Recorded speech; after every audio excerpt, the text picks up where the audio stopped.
ایک اللہ والے بزرگ قبرستان سے گزر رہے تھے کہ ان کو قرآن پاک کی تلاوت سنائی دی۔ انہوں نے ارد گرد نظر دوڑائی لیکن کوئی دکھائی نہ دیا۔ تلاوت کی آواز مسلسل آ رہی تھی۔ اللہ نے اس بزرگ پر منکشف کیا تو اس نے دیکھا کہ پاس ہی ایک قبر میں ایک مردہ انسان قرآن کی تلاوت کر رہا ہے۔ اس بزرگ نے اس کو السلام علیکم کہا تو مرد نے سر اٹھا کر وعلیکم السلام کہا۔ اس اللہ والے بزرگ نے پوچھا کہ ہم نے سنا ہے کہ مرنے کے بعد کوئی عمل نہیں ہوتا، دو ہی باتیں ہوتی ہیں، یا سزا ہوتی ہے یا پھر جزا، آرام یا عذاب، لیکن یہ نہیں سنا تھا کہ قبر میں بھی ذکر و افکار، تلاوت و تسبیح کرنی پڑتی ہے، اور آپ تو ماشاءاللہ قرآن پاک پڑھ رہے ہیں۔ مردے نے کہا کہ جو انسان وفات پاتا ہے اس سے سب سے پہلے 3 سوال ہوتے ہیں، اگر وہ ان تینوں سوالات کے جوابات دینے میں کامیاب ہو جاتا ہے تو اس کو کہا جاتا ہے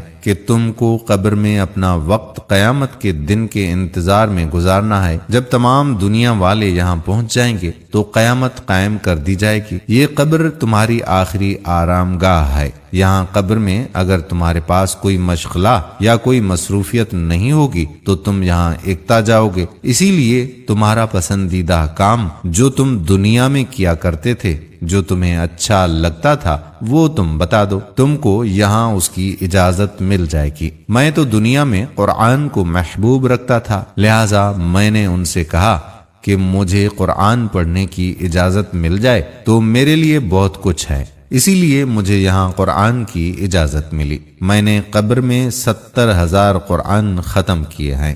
میں آپ کو 70,000 قرآن دیتا ہوں، آپ بس اوپر سے ایک سبحان اللہ کہہ کر مجھے اس کا ثواب دے دیں۔ اس اللہ والے بزرگ نے جب یہ سنا تو سوچا کہ یہ تو بے حد سستا سودا ہے، ایک سبحان اللہ کے 70,000 قرآن کریم کا ثواب ملے گا۔ تو اس نے مردے سے کہا کہ آپ اتنا سستا سودا کیوں کر رہے ہیں؟ مردے نے جواب دیا کہ تم جہاں سے باتیں کر رہے ہو وہاں دنیا ہے، دنیا میں سبحان اللہ کہنے کا بہت بڑا اجر و ثواب ہے، میں جہاں ہوں اس کو آخرت کہتے ہیں، یہاں 70,000 قرآن کریم کا ایک سبحان اللہ کے برابر ثواب ہے۔